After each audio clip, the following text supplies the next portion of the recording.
The equation of a straight line is given by y equals mx plus b. X and y change all the time depending on what x is, but m is known as the slope, and that doesn't change for a line, and b is known as the y-intercept. So what we need to do is get a value for m and a value for b. Well, the slope m is how steep a graph is. And if I have 2 points on the graph, then I can get the slope between those 2 points. So the formula for that is change in y over change in x. That is the formula for the slope. How much is my y changing divided by how much is my x changing?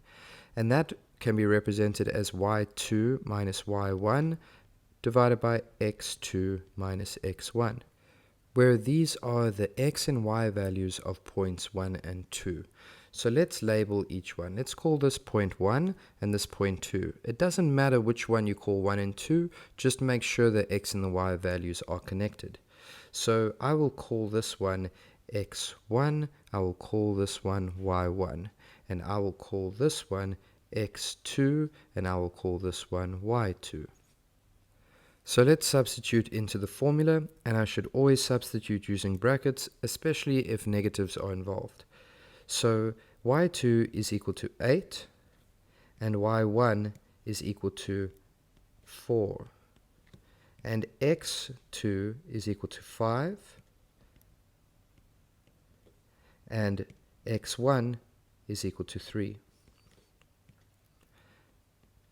I can solve this, which will give me 4 over 2, which is equal to 2. Since my slope is equal to 2, I can replace m with 2, and I get y equals 2x plus b. To find b, we need to substitute into the formula, and we have to use a point on the graph. That means that if x is 3, the y value has to be 4, since this is a point on the graph, and they are an ordered pair. Therefore, if I substitute into x the value of 3, then the y value I get out will have to be 4, because the point tells me when x is 3, the y value has to be 4. I still have a plus b at the end of my equation. Now I can solve for b. Since this is 4 equals 6 plus b, I subtract 6 on both sides. I get the value of b is equal to minus 2. And I have found both the m value and the b value.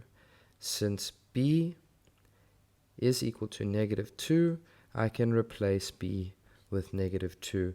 And my final answer is y is equal to 2x minus 2.